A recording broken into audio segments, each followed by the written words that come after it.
ജനങ്ങളൊക്കെ പരീക്ഷിക്കപ്പെടുന്നവരാണ്. അള്ളാഹു നമ്മെ സൃഷ്ടിച്ചത് തന്നെ പരീക്ഷിക്കാനല്ലയോ? തബാറകല്ലദീ ബിയദിഹിൽ മുൽക്ക് വഹുവ അലാ കുല്ലി ശൈഇൻ ഖദീർ الذي خلق الموت والحياة. അല്ലാഹു ജീവിതവും അല്ലാഹു ജനനവും മരണവും സൃഷ്ടിച്ചത്. ചില ആളുകൾ ജീവിക്കുന്നു, ചില ആളുകൾ മരിക്കുന്നു, ചില ആളുകൾ ജനിക്കുന്നു, എന്നാൽ അതേ വീട്ടിലെ ചില ആളുകൾ മരിച്ചു പോകുന്നു. എന്തിനാണ് ഈ മരണവും ജനനവും? അല്ലാഹു പറയുന്നുണ്ട്, അല്ലദീ ഖലഖൽ മൗത വൽ ഹയാ. മരണവും അതേപോലെ തന്നെ ജീവിതവും അല്ലാഹു സൃഷ്ടിച്ചത് ലിയബ്ലുവകും അയ്യുകും അഹ്സനു അമല. നമ്മളിൽ ആരാണ് ഏറ്റവും നന്നായി അമൽ ചെയ്യുന്നത് എന്നറിയാനാണ്. ഏറ്റവും നന്നായി അമൽ ചെയ്യുന്നത് ആരാണെന്നറിയാനാണ് അല്ലാഹു റബ്ബ് സുബ്ഹാനഹു വ തആല ചില ആളുകളെ മരിപ്പിക്കുന്നത്, ചില ആളുകളെ ജീവിപ്പിക്കുന്നത്. അല്ലാഹുവിനെ വിശാലമായി മഹ്ശറാ ലോകത്ത് ഒരുമിച്ച് കൂടുന്നത് പോലെ എല്ലാവരെയും ഒന്നിച്ച് ജീവിപ്പിച്ചുകൂടെ? ഇങ്ങനെയായിക്കൂടെ? മഹ്ശറാ ലോകത്ത് ഒരുമിച്ച് കൂടുന്നത് പോലെ, മഹ്ശറാ ലോകത്ത് നമ്മളെല്ലാവരും ഒരുമിച്ച് കൂടുന്നത് പോലെ എല്ലാവർക്കും ഒന്നിച്ച് ജീവിക്കാനുള്ള അവസരം, എന്നിട്ട് ഒന്നിച്ച് മരിച്ചു പോകാനുള്ള അവസരം അള്ളാഹുവിന് നൽകാൻ കഴിയാഞ്ഞിട്ടല്ല. പിന്നെയോ അള്ളാഹു ഇങ്ങനെ ചില ആളുകൾ മരിക്കുന്നത് കാണാൻ, ചില ആളുകളുടെ മരണങ്ങൾ നമ്മെപ്പോലെയുള്ള ആളുകൾക്ക് പാഠമാവാൻ വേണ്ടിയാണ് അള്ളാഹു ഇങ്ങനെ ചില ആളുകളെ മരിപ്പിക്കുകയും ചില ആളുകളെ ജീവിപ്പിക്കുകയും ചെയ്യുന്നത്. ഒരു 60 വയസ്സായ ഒരാൾ, അല്ലെങ്കിൽ ഒരു 40 വയസ്സ് കഴിഞ്ഞ ഒരാൾ, തനിക്കൊരു കുഞ്ഞ് ലഭിച്ചാൽ, തന്റെ കുടുംബത്തിലൊരു കുഞ്ഞുണ്ടായാൽ, ആ കുഞ്ഞിനെ കാണുമ്പോൾ ഇവന്റെ മനസ്സിലേക്ക് കടന്നു വരേണ്ടത്, അല്ലാഹുവേ ഞാനും ഇതേപോലെ ഒരു കുഞ്ഞായി ജനിച്ചവനല്ലയോ? ഇന്നെന്റെ പ്രായം 60ആണ്, ഇന്നെന്റെ പ്രായം 70ആണ്. ഇനി എനിക്ക് എത്ര കാലമാണ് ജീവിക്കാൻ അവസരമുണ്ടാവുക എന്നറിയില്ല. അല്ലാഹുവേ, എന്റെ ജീവിതത്തിൽ എത്ര പാപങ്ങൾ വന്നിട്ടുണ്ട്. ഇതൊക്കെ ചിന്തിക്കാനാണ് അല്ലാഹു മരണവും ജീവിതവും നമ്മൾക്ക് നൽകിയത്. ഖൈറുക്കും മൻ താല ഉംറുഹു വഹസുന അമലുഹു. നമ്മളിൽ ഏറ്റവും നല്ലവർ ആരാണെന്ന് ചോദിച്ചാൽ, നമ്മളിൽ ഏറ്റവും നല്ലവർ ആരാണ്? ഖൈറുക്കും, നമ്മളിൽ ഏറ്റവും നല്ലവർ മൻ താല ഉംറുഹു, ഒരുപാട് കാലം ജീവിക്കാൻ ഭാഗ്യം ലഭിച്ച ആളാണ്. ഒരുപാട് കാലം ജീവിക്കണം. 90 വയസ്സായാലും ശരി, 100 വയസ്സായാലും ശരി, 110 വരെ പോയാലും ശരി, അങ്ങനെ ദീർഘായുസ്സ് അല്ലാഹു ഒരാൾക്ക് നൽകി. വഹസുന അമലുഹു, അങ്ങനെ ജീവിതമാസകലം നന്മ മാത്രം ചെയ്ത് ജീവിക്കാനുള്ള ഭാഗ്യമുണ്ടായാൽ അയാളാണ് നമ്മളിലെ ഏറ്റവും നല്ലവനെന്ന് മുഹമ്മദുർ റസൂലുള്ളാഹ്. ഒരാൾ 40 വയസ്സിൽ മരിച്ചു, പിന്നൊരാൾ 60 വയസ്സിൽ മരിച്ചു. ആരാ ഏറ്റവും നല്ലവർ? ആരാണ്? രണ്ടുപേരുടെയും അമലുകൾ ഒരേപോലെ.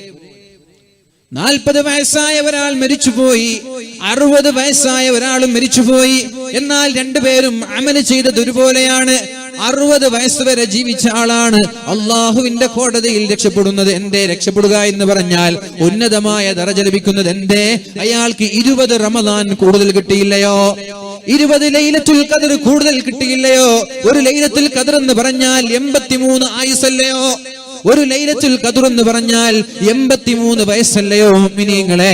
അപ്പൊ കുറച്ചു കാലം ജീവിച്ചിട്ട് ഒരാൾ ജീവിതമാസകലം പ്രായപൂർത്തിയെത്തിയത് മുതൽ നന്മ മാത്രം ചെയ്ത ഒരാൾ ജീവിച്ചു 40 വയസ്സ് വരെ ജീവിച്ചു മരിച്ചുപോയി. മറ്റൊരാൾ 80 വയസ്സ് വരെ ജീവിച്ചു മരിച്ചുപോയി. ഇങ്ങനെയുള്ള ആളുകൾ 80 വയസ്സ് വരെ ജീവിച്ചുപോയി മരിച്ചുപോയാലും ഇങ്ങനെയുള്ള ആളുകളെ കമ്പയർ ചെയ്യുമ്പോൾ ഏറ്റവും കൂടുതൽ ആയുസ് ലഭിച്ച ആളാണ് അള്ളാഹുവിന്റെ കോടതിയിൽ ഏറ്റവും സ്ഥാനമുണ്ടാകുന്നത്. അതിന് കാരണം ഒരുപാട് കാലം ജീവിക്കുകയും ഒരുപാട് നന്മ ചെയ്യാൻ ഭാഗ്യം ലഭിക്കുകയും ചെയ്തു എന്നുള്ളതാണ്. ഇനി ഞാൻ പറയട്ടെ, ഇനി ഏറ്റവും മോശക്കാരായ ആളുകൾ ആരാണ്? ശർറുക്കും മൻ ത്വാല ഉംറു. ഒരുപാട് ദീർഘായുസ് അല്ലാഹു നൽകി, പക്ഷേ ആ ജീവിതത്തിൽ നന്മ ചെയ്തേയില്ല, തെറ്റുകൾ മാത്രം ചെയ്ത് ജീവിച്ചു. ജീവിതത്തിൽ ഫിത്നയും ഫസാദും മാത്രമാണ്, ആരാന്റെ കുറവുകൾ മാത്രമാണ്, നന്മകൾ ചെയ്തില്ല. അയാളാണ് നമ്മുടെ നാട്ടിലെ ഏറ്റവും വലിയ മോശക്കാരനെന്ന് മുഹമ്മദുർ റസൂലുള്ളാഹി സ്വല്ലല്ലാഹു അലൈഹി വസല്ലം. അതുകൊണ്ട് ജീവിക്കുന്ന കാലത്തോളം നന്മ ചെയ്ത് ജീവിക്കാൻ അല്ലാഹുവിനോട് നമ്മൾ ദുആ ചെയ്യുക. എല്ലാ നിസ്കാര ശേഷവും ഒരു ദുആ ചെയ്യാൻ അല്ലാഹുവിന്റെ ഹബീബ് പഠിപ്പിച്ചിട്ടുണ്ട്. ഏതാണ് ആ ദുആ? അല്ലാഹുമ്മ ഇന്നി അസ്അലുക ഫിഅലൽ ഖൈറാത്തി വതർകൽ മുൻകറാത്തി വഹുബ്ബൽ മസാകീൻ. അല്ലാഹുവേ, അല്ലാഹുമ്മ ഇന്നി അസ്അലുക ഫിഅലൽ ഖൈറാത്ത്. അല്ലാഹുവേ, നന്മ മാത്രം ചെയ്ത് ജീവിക്കാൻ നീ എനിക്ക് തൗഫീഖ് നൽകണേ അല്ലാഹ്. വതർകൽ മുൻകറാത്തി, തിന്മ ചെയ്യാതെ തിന്മയിൽ നിന്ന് മാറി നിന്ന് ജീവിക്കാനും എനിക്ക് തൗഫീഖ് നൽകണേ അല്ലാഹ്. വഹുബ്ബൽ മസാകീൻ, മിസ്കീന്മാരെ സ്നേഹിക്കാനും തൗഫീഖ് നൽകണേ അല്ലാഹ്. പാവങ്ങളോടൊരു മമത വേണം റബ്ബേ, പാവങ്ങളോടൊരു സ്നേഹം വേണം റബ്ബേ. ലോകത്തിന്റെ നിലനിൽപ്പ് പാവങ്ങളുടെ കൈകളിലാണ്. ലൗലൽ ഫുഖറാ, നാട്ടിൽ പാവങ്ങളായ മിസ്കീന്മാരായ ദരിദ്രരായ ആളുകളില്ലായിരുന്നുവെങ്കിൽ എന്നേ ഈ ലോകം തകരുമെന്നായിരുന്നു. നിങ്ങൾക്ക് അല്ലാഹു റിസ്ക് നൽകാനുള്ള കാരണം, നിങ്ങൾക്ക് അല്ലാഹു ഭക്ഷണം നൽകാനുള്ള കാരണം, നിങ്ങൾക്ക് അല്ലാഹു സമ്പത്ത് നൽകാനുള്ള കാരണം പാവങ്ങളായ ആളുകളാണ്, ളഅഫായ ബലഹീനരായ ദരിദ്രരായ ആളുകളാണ് എന്ന് മുഹമ്മദുർ റസൂലുള്ളാഹി സ്വല്ലല്ലാഹു അലൈഹി വസല്ലം. അതുകൊണ്ട് അല്ലാഹുവിനോടെന്നും ദുആ ചെയ്യാ. ആകെ ദുആ ചെയ്യുന്നത് അല്ലാഹുവേ എന്റെ കച്ചവടത്തിൽ ബറക്കത്ത് ചെയ്യണേ അല്ലാഹ്, അല്ലാഹുവേ എന്റെ രോഗങ്ങൾക്ക് ശിഫ നൽകണേ അല്ലാഹ്, അല്ലാഹുവേ എനിക്ക് നല്ല വീട് വെക്കാനുള്ള തൗഫീഖ് നൽകണേ അല്ലാഹ്, മക്കളെ നൽകണേ അല്ലാഹ് എന്നിങ്ങനെ ദുആ ചെയ്യുമ്പോ അതിന്റെ കൂടെ ഒരു ദുആവും നമ്മൾ കൂട്ടിച്ചേർക്കണേ. അല്ലാഹുമ്മ ഇന്നി അസ്അലുക ഫിഅലൽ ഖൈറാത്ത്. അല്ലാഹുവേ, നന്മ മാത്രം ചെയ്ത് ജീവിക്കാൻ എനിക്ക് തൗഫീഖ് നൽകണേ അല്ലാഹ്. വതർകൽ മുൻകറാത്ത്, അല്ലാഹുവേ തിന്മയിൽ നിന്ന് മാറി നിൽക്കാനും എനിക്ക് തൗഫീഖ് നൽകണേ അല്ലാഹ്. വഹുബ്ബൽ മസാകീൻ, മിസ്കീന്മാരെ സ്നേഹിക്കാനും എനിക്ക് തൗഫീഖ് നൽകണേ അല്ലാഹ് എന്നിങ്ങനെ അല്ലാഹുവിനോട് നന്മ ചെയ്ത് ജീവിക്കാൻ ദുആ ചെയ്യുക. അല്ലാഹു നമ്മൾക്ക് തൗഫീഖ് നൽകട്ടെ. പറഞ്ഞു വരുന്ന വിഷയം വഇന്നമന്നാസു മുബ്തലം വമുആഫാ, ജനങ്ങളിൽ ചില ആളുകൾക്ക് അല്ലാഹു പരീക്ഷണങ്ങൾ നൽകും, ചില ആളുകൾക്ക് അല്ലാഹു ആരോഗ്യം നൽകും, സന്തോഷം നൽകും. ഫർഹമൂ അഹ്ലൽ ബലാ, എന്നാൽ പരീക്ഷണങ്ങളിലൂടെ ജീവിക്കുന്ന ആളുകൾക്ക് നിങ്ങൾ കാരുണ്യം ചെയ്യണം, അവരെ നിങ്ങൾ സ്നേഹിക്കണം.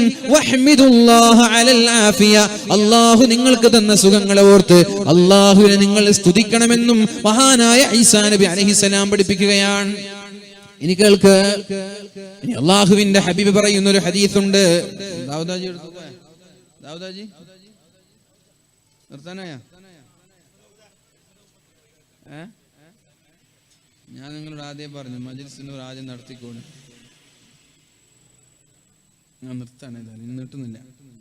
ഇദാ അറാദല്ലാഹു ബിഅബ്ദിഹിൽ ഖൈർ, അല്ലാഹു ഒരു അടിമയ്ക്ക് നന്മ ഉദ്ദേശിച്ചാൽ, ഖൈർ ഉദ്ദേശിച്ചാൽ, അജ്ജല ലഹുൽ ഉഖൂബത ഫിദ് ദുനിയ,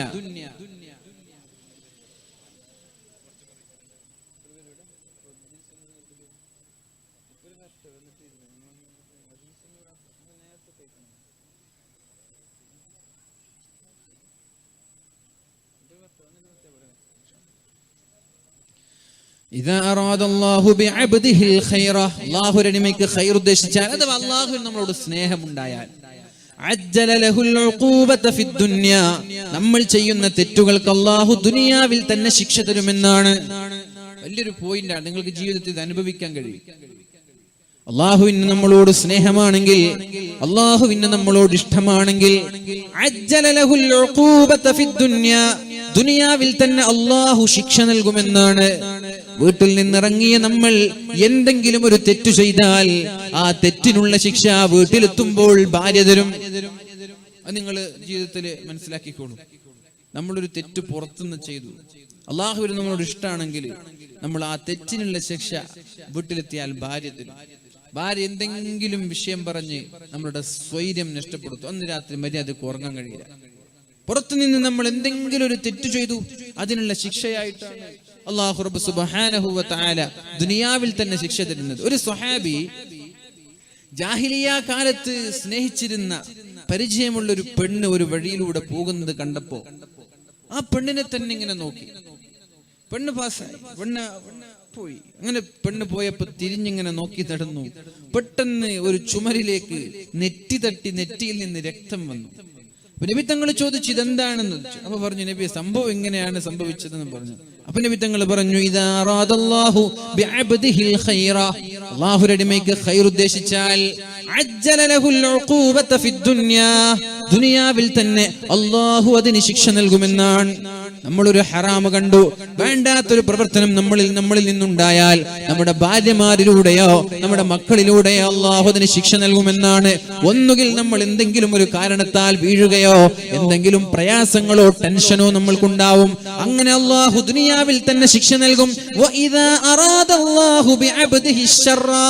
ഇനി ഒരു അടിമയ്ക്ക് അള്ളാഹു ഷർറാണ് ഉദ്ദേശിക്കുന്നത്, അയാളോട് അള്ളാഹുവിന് യാതൊരു സ്നേഹമില്ല എങ്കിൽ അയാൾ ദുനിയാവിൽ വളരെ സന്തോഷത്തോടെ ജീവിക്കും. അയാൾക്ക് പ്രയാസങ്ങൾ ഉണ്ടാവൂല, ബാധ്യതകൾ ഉണ്ടാവൂല, ടെൻഷൻ ഉണ്ടാവൂല, ജീവിതത്തിൽ മക്കളിലൂടെയുള്ള പരീക്ഷണങ്ങൾ ഉണ്ടാവൂല, ഭാര്യമാരിലൂടെയുള്ള പരീക്ഷണങ്ങൾ ഉണ്ടാവൂല. എല്ലാം അല്ലാഹു തആല ആഖിറത്തിലേക്ക് എടുത്തു വെക്കുകയാണ്. അംസക അൻഹു ബിദംബിഹി ഹത്താ യുവാഫിയ ബിഹി യൗമൽ ഖിയാമ. ഖിയാമത്ത് നാളിൽ അല്ലാഹു ഇതിനെല്ലാം പകരം വീട്ടുമെന്നാ പറഞ്ഞത്. ഖിയാമത്ത് നാളിൽ അല്ലാഹു ഇതിനെല്ലാം പകരം വീട്ടുമെന്നാ പറഞ്ഞത്. കുല്ലു നഫ്സിൻ ദാഇഖത്തുൽ മൗത്ത്, എല്ലാവരും മരിക്കേണ്ടവരാണ്. വ ഇന്നമാ തുവഫൗന ഉജൂറകും യൗമൽ ഖിയാമ. നാളെ ഖിയാമത്ത് നാളിലാണ് നമ്മുടെ നന്മയും തിന്മയും അല്ലാഹു കണക്കാക്കി നോക്കുന്നത്. ഫമാ സുഹ്സിഹ അനിൻ നാർ, ആരാണോ നരകത്തിൽ ഒരു സെക്കൻഡ് പോലും കിടക്കാതെ അല്ലാഹുവിന്റെ സ്വർഗീയ ലോകം ആസ്വദിക്കാൻ ഭാഗ്യം ലഭിക്കുന്നവർ, ഫഖദ് ഫാസ്, അവരാണ് വിജയികൾ. നരകത്തിൽ ഒരു സെക്കൻഡ് കിടക്കാതെ സ്വർഗം കിട്ടണം. നരകത്തിൽ കിടന്നിട്ട് എല്ലാവരും സ്വർഗത്തിലെത്തുന്ന ഉറപ്പാണ് മുസ്ലിമീങ്ങൾ. ലാ ഇലാഹ ഇല്ലല്ലാഹ് മുഹമ്മദുർ റസൂലുള്ളാഹ് എന്ന് ചൊല്ലിയവർ സ്വർഗത്തിലെത്തുമെന്നുറപ്പാണ്. പക്ഷേ ഒരു സെക്കൻഡ് പോലും നരകത്തിൽ കിടക്കാതെ സ്വർഗം നമ്മൾക്ക് കിട്ടണം. ആ സ്വർഗം കിട്ടാനുള്ള വഴി നമ്മുടെ കണ്ണുകളിലൂടെ അല്ലാഹു നമ്മൾക്ക് നൽകുന്നുണ്ട്. ആ സ്വർഗം കിട്ടാനുള്ള വഴി നമ്മുടെ കണ്ണുകളിലൂടെ അല്ലാഹു നമ്മൾക്ക് നൽകുന്നുണ്ട്. ഏതൊക്കെയാണ് ആ മനുഷ്യന്മാർ? ഒരു സെക്കൻഡ് പോലും നരകമില്ലാതെ അല്ലാഹു നരകത്തിൽ നിന്ന് പൂർണ്ണമായി മാറ്റി നിർത്തി സ്വർഗം ലഭിക്കുന്ന വിഭാഗമാരാണ്. ഒന്ന്, ഐനുൻ ബകത് മിൻ ഖശിയത്തില്ലാഹ്, അല്ലാഹുവിനെ പേടിച്ച് കരഞ്ഞ കണ്ണുകൾ, ഒറ്റയ്ക്കിരുന്നു കൊണ്ട്, ഏകാന്തനായിരുന്നു കൊണ്ട്, ആരാരും കാണാതെ ഒറ്റയ്ക്കൊരു മുറിയിലോ വിജനമായ സ്ഥലത്തോ ഇരുന്നു കൊണ്ട് അല്ലാഹുവിനെ ഓർത്ത്, അല്ലാഹുവിന്റെ ഖബറിന്റെ ശിക്ഷയോർത്ത്, അല്ലാഹുവിന്റെ നരകത്തെ ഓർത്തുകൊണ്ട് കരയുന്ന ആളുകൾ ഒരു ഈച്ചയുടെ തലയുടെ കണക്ക കണ്ണുനീർത്തുള്ളി കണ്ണിൽ നിന്നിറ്റ് വീണാൽ അല്ലാഹു അവരെ ഒരു സെക്കൻഡ് പോലും നരകത്തിൽ കിടത്തൂല എന്നാണ്. വഅൈനുൻ സഹറത്, അല്ലാഹുവിന് വേണ്ടി ഉറക്കൊഴിച്ച കണ്ണുകൾ. ഒന്നുകിൽ അല്ലാഹുവിന്റെ ധർമ്മ സമരത്തിൽ രാത്രി അല്ലാഹുവിന്റെ ദീനിന് വേണ്ടി കാവൽ നിന്നവർ, അല്ലെങ്കിൽ രാത്രി ഉറങ്ങാതെ സുബഹി വരെ നിസ്കരിച്ചവർ, ഖിയാമുൽ ലൈൽ ഒരു രാത്രിയെങ്കിലും തീരെ കണ്ണടക്കാതെ തീരെ ഉറങ്ങാതെ അല്ലാഹുവിന് വേണ്ടി ഖിയാമുൽ ലൈൽ നിസ്കരിച്ച ആളുകൾ, അവരും നാളൊരു സെക്കൻഡ് പോലും നരകത്തിൽ കിടക്കൂല എന്ന് മുഹമ്മദുർ റസൂലുള്ളാഹ്. മൂന്നാമതായി അല്ലാഹുവിന്റെ ഹബീബ് പറഞ്ഞത് വഅൈനുൻ ഗല്ലത് അൻ മഹാരിമില്ലാഹ്, ഹറാം കാണുമ്പോൾ കണ്ണ് ചിമ്മിക്കളയുന്നവർ, ഹറാം കാണും മനുഷ്യൻ നടക്കുന്ന വഴിയിലൂടെ, പോകുന്ന സഞ്ചരിക്കുന്ന പാതയിലൂടെ, മൊബൈലിലൂടെ, ടിവിയിലൂടെ ഹറാമുകൾ കണ്ടേക്കാം. റോഡിന്റെ ഇരുവശങ്ങളിൽ ഫ്ലെക്സ് ബോർഡുകൾ കാണാം, അതുപോലെ തന്നെ പോസ്റ്ററുകൾ കാണാം. ടിവി തുറന്നാൽ സിനിമ കാണാം, സീരിയൽ കാണാം, പരസ്യങ്ങൾ കാണാം. അങ്ങനെ ഹറാം കാണുമ്പോൾ ഇത് ഹറാമാണെന്ന ചിന്തയോടെ, ഇതെനിക്ക് പാടില്ല എന്ന ചിന്തയോടെ അല്ലാഹുവിനെ പേടിച്ചൊരാൾ കണ്ണ് ചിമ്മിക്കളഞ്ഞാൽ അല്ലാഹു അതിന്റെ പേരിൽ ഒരു സെക്കൻഡ് പോലും നരകത്തിൽ കിടക്കാതെ സ്വർഗം ലഭിക്കാൻ അല്ലാഹു അവസരം നൽകുമെന്ന് മുഹമ്മദുർ റസൂലുള്ളാഹ് സല്ലല്ലാഹു അലൈഹി വസല്ലം. ആ മൂന്ന് കണ്ണുകളിൽ ഒരാളെങ്കിലും ആവാൻ നമ്മൾ ശ്രമിക്കണം. മൂന്ന് കണ്ണുകളിൽ ഒരാളെങ്കിലും ആവാൻ നമ്മൾ ശ്രമിക്കണം. കാരണം ആരാണോ നരകത്തിൽ നിന്ന് മാറ്റി നിർത്തപ്പെടുന്നത്, അല്ലാഹുവിന്റെ സ്വർഗത്തിലേക്ക് നരകത്തിൽ കിടക്കാതെ പ്രവേശിക്കപ്പെടുന്ന ആളുകൾ, ഫഖദ് ഫാസ്, അവര് മാത്രമേ വിജയിച്ചുള്ളൂ എന്ന് പരിശുദ്ധ ഖുർആൻ നമ്മളോട് പറയുമ്പോൾ ഇൻഷാ അല്ലാഹ് നമ്മൾക്ക് അങ്ങനെ അല്ലാഹുവിന്റെ നരകത്തിലേക്ക് കിടക്കാതെ സ്വർഗം ലഭിക്കുന്ന മുത്തഖീങ്ങളിൽ അല്ലാഹു നമ്മെ ഉൾപ്പെടുത്തട്ടെ എന്ന് ദുആ ചെയ്യുകയാണ്. അല്ലാഹു നമ്മൾക്ക് അവസരം നൽകട്ടെ. പരിശുദ്ധമായ ഖുർആനിലൂടെ ആദ്യമായി ഞാൻ ഓതിവെച്ച ആയത്ത് ബിസ്മില്ലാഹിർ റഹ്മാനിർ റഹീം വലനബ്ലുവന്നകും ബിശൈഇൻ മിനൽ ഖൗഫ്, നിങ്ങൾക്ക് ഞാൻ പേടികൊണ്ട്, ഭയം കൊണ്ട് നിങ്ങളെ ഞാൻ പരീക്ഷിക്കും. പുറത്തിറങ്ങാൻ പേടിയുണ്ടാവും നിങ്ങൾക്ക്. ഞാൻ പറയട്ടെ എന്റെ പ്രിയമുള്ള മുഅ്മിനീങ്ങളെ, നിയമങ്ങളെല്ലാം നമ്മൾക്കെതിരെയാവുക. സ്വാഭാവികമായി ഒരു മനുഷ്യൻ ആത്മഹത്യ ചെയ്യുകയാണെങ്കിൽ ആ കുടുംബം പോയി ഇത് അസ്വാഭാവിക മരണമാണ്, ഇതിൽ ദുരൂഹതയുണ്ട് എന്ന് പറഞ്ഞാൽ നിയമപാലകരും കോടതിയുമെല്ലാം അതിന്റെ പിന്നാമ്പുറങ്ങളിലേക്ക് ഇറങ്ങിച്ചെല്ലാൻ മത്സരിക്കാറുണ്ട്. എന്നാൽ ആത്മഹത്യയാണെന്ന് വളരെ ഉറപ്പായ സംഭവമാണ് നമ്മുടെ CM ഉസ്താദിന്റെ മരണം. ആത്മഹത്യയാണെന്ന് ഉറപ്പാണ്. അതിനുള്ള തെളിവുകൾ ഒന്നിന് പിറകെ ഒന്നായി വളരെ വ്യക്തമായ തെളിവുകൾ സമർപ്പിച്ചിട്ടും എന്തുകൊണ്ടോ അധികാരത്തിന്റെ തിണ്ണമെടുക്കുകൊണ്ടോ സമ്പത്തിന്റെ വലുപ്പം കൊണ്ടോ നോട്ടുകെട്ടുകളുടെ വലുപ്പം കൊണ്ടോ മഹാനായ CM ഉസ്താദിന്റെ ആ ദുരൂഹമായ മരണത്തെ ആത്മഹത്യയാക്കി ചിത്രീകരിക്കാനാണ് നമ്മുടെ നിയമപാലകരും അതുപോലെ നമ്മളുമായി ബന്ധമുള്ള പല ആളുകളും ശ്രമിച്ചത്. ഞാൻ ചോദിക്കട്ടെ, ഏതെങ്കിലും ഒരാൾ ഒരു വീട്ടിൽ മരിച്ചു കിടക്കുന്നത് കണ്ടാൽ ആത്മഹത്യയാണെന്ന് പറഞ്ഞാൽ അതിൽ ദുരൂഹതയുണ്ട് എന്ന് പറയുമ്പോൾ അതിനെക്കുറിച്ച് അന്വേഷണം നടത്തുന്നവർ എന്തേ നമ്മുടെ CM ഉസ്താദിന്റെ വിഷയത്തിൽ ഇത്രയും താല്പര്യം കാണിക്കാത്തത്? എവിടെ പോയി നമ്മുടെ നേതാക്കന്മാർ? ഇതിനു വേണ്ടി ശബ്ദിക്കേണ്ടത് നമ്മുടെ നേതാക്കന്മാരല്ലയോ? ഇതിനു വേണ്ടി ശബ്ദിക്കേണ്ടത്, നിയമപരമായി ശബ്ദിക്കേണ്ട നമ്മുടെ ഭരണകൂടം എവിടെ? നമ്മളെ സപ്പോർട്ട് ചെയ്യുന്നവരെവിടെ? കൂടെ നിൽക്കേണ്ടവർ പോലും മാറി നിന്ന് മഹാനായ CM ഉസ്താദിന്റെ കുടുംബത്തിന് നീതി വാങ്ങിച്ചു കൊടുക്കാത്തത് വളരെ പേടിപ്പെടുത്തുന്ന വിഷയമാണ്, വളരെ വേദന നൽകുന്ന വിഷയമാണ്.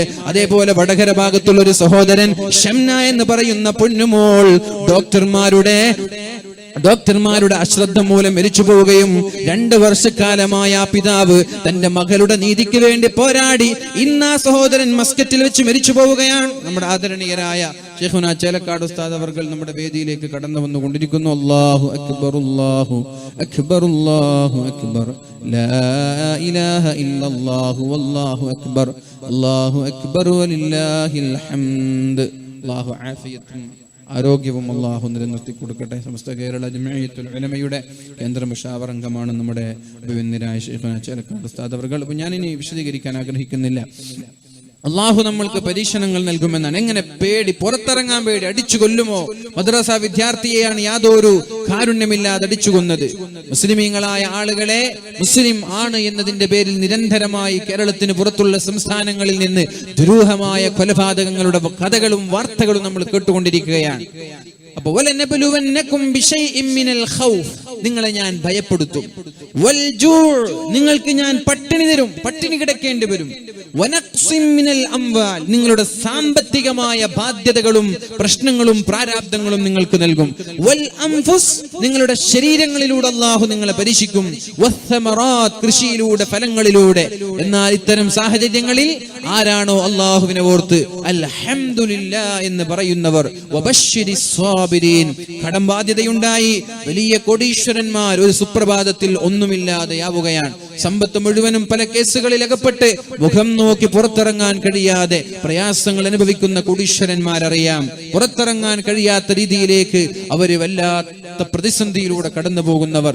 അത്തരം സാഹചര്യങ്ങളിൽ ഇന്നാ ലില്ലാഹി വ ഇന്നാ ഇലൈഹി റാജിഊൻ എന്ന ദിക്ർ ചൊല്ലി അൽഹംദുലില്ലാ എന്ന് പറയാനുള്ള ആ കരുത്തും തന്റെ ഇടവും വബദനുൻ അലൽ ബലാഇ സ്വാബിർ, പരീക്ഷണങ്ങളിൽ ക്ഷമിക്കാനുള്ള ശരീരവും നമ്മൾക്കുണ്ടാവണം. ഓരോ പരീക്ഷണങ്ങളും അള്ളാഹു നമ്മൾക്ക് നൽകുന്നത് നമ്മുടെ പാപങ്ങൾ പുറത്തു തരാനാണെന്ന്.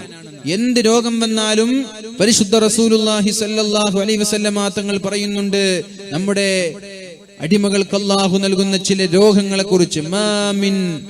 ഏതെങ്കിലും ഒരു മുഅ്മിൻ ഒരു പരീക്ഷണം, ഒരു രോഗം എന്തെങ്കിലും അയാൾ അനുഭവിക്കേണ്ടി വന്നാൽ അത് അല്ലാഹു റബ്ബ് സുബ്ഹാനഹു വ തആല അയാളുടെ പാപങ്ങൾ പൊറുക്കാനുള്ള കാരണമായിട്ടാണ് നൽകുന്നത്. ഒരൊറ്റൊരു ഹദീസ് കൂടി, ഒരു സത്യവിശ്വാസിക്ക് ഒരു ക്ഷീണമുണ്ടായാൽ, നമ്മൾക്കൊരു ക്ഷീണമുണ്ടാവുന്നു, പെട്ടെന്നൊരു തളർച്ച, പെട്ടെന്നൊരു ക്ഷീണം, ഉന്മേഷക്കുറവ്, ആ സമയത്ത് നമ്മൾ പറയുന്നു ഇന്നാ ലില്ലാഹി വ ഇന്നാ ഇലൈഹി റാജിഊൻ.